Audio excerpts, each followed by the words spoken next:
Hi అండి. Excellent hair growth hair oil shampoo powder సున్నిపిండి అండి. నేను హెయిర్ ఆయిల్లో ఎక్కువగా అయితే ముద్ద మందార పువ్వులు వేస్తాను. ఏ మందార పువ్వులైనా మనకి వేసుకోవచ్చు. వైట్ అయినా, ఎల్లో అయినా, రెడ్ అయినా ఏవైనా వాడొచ్చండి నూనెకి. కానీ నా దగ్గర ఎక్కువగా ముద్ద మందార చెట్లు ఉన్నాయి కాబట్టి ముద్ద మందారం అయితే వేస్తున్నాను. మనకి ఇవి తక్కువ పువ్వులు వేసుకునే మంచి రిజల్ట్ అనేది ఉంటుంది.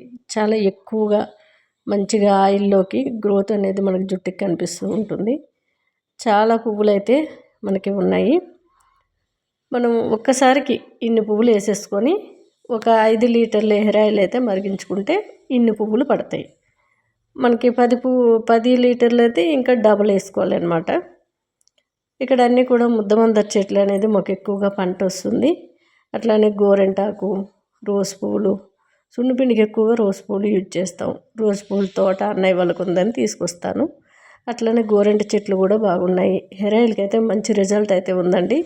మనకి ఇందులో ఏమేమి వేసామనేది ఆ బాటిల్కి ఇటువైపు అటువైపు స్టిక్కర్ ఉంటుంది, వాటిలో నీట్గా రాసి ఉంటుంది. అట్లానే మంచి రీగ్రోత్ అనేది మనకు కనిపిస్తుంది. వైట్ హెయిర్ రాకుండా కాపాడుతుంది. మనకి 100 ml 200 ml హాఫ్ లీటర్ బాటిల్లో అందుబాటులో ఉన్నాయి. మనకి న్యాచురల్ అంటే దీంట్లో ఎటువంటి కెమికల్ కలవు. ఆకులు పువ్వులతో తయారు చేయబడుతుంది హెయిర్ ఆయిల్. అట్లానే మనకి ఇది షాంపూ పౌడరు. చాలామంది కొత్తగా పెట్టుకునే వాళ్ళు పావు కిలో అడుగుతున్నారు. అట్లనే సున్నిపిండి కూడా పావు అడుగుతున్నారు. 100 ml హెయిర్ ఆయిల్ 3 కూడా ఒకటేసారి పెట్టుకుంటున్నారు. మంచి రిజల్ట్ ఉన్నాయండి. నెక్స్ట్ టైం పెట్టుకునే వాళ్ళు హాఫ్ కిలో కిలో అడుగుతున్నారు. అట్లానే 200 ml half litre hair oil ఎక్కువగా తీసుకుంటున్నారు. మంచి రిజల్ట్ అయితే ఉంది. డాండ్రఫ్ తీసేస్తుంది. చక్కటి రీగ్రోత్ అయితే ఉంది. మనకి 1 year బేబీస్ నుంచి ఎవరికైనా యూజ్ చేయొచ్చు హెయిర్ ఆయిల్.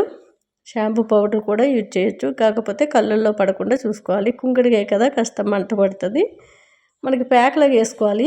షాంపూ పౌడర్ ఎలా యూజ్ చేయాలంటే ఒక కప్పులో 1 స్పూన్ కానీ 2 స్పూన్లు కానీ మీ జుట్టును బట్టి వేసుకొని కొద్దిగా వాటర్ పోసి కలుపుకొని ప్యాక్లాగా వేసుకొని ఒక 20 నిమిషాలు నెత్తిలో ఉన్నట్టు చూసుకొని కొద్దిగా వాటర్ పోసి రబ్ చేసి రుద్దుకోవడమే. ఒక్కసారికే డాండ్రఫ్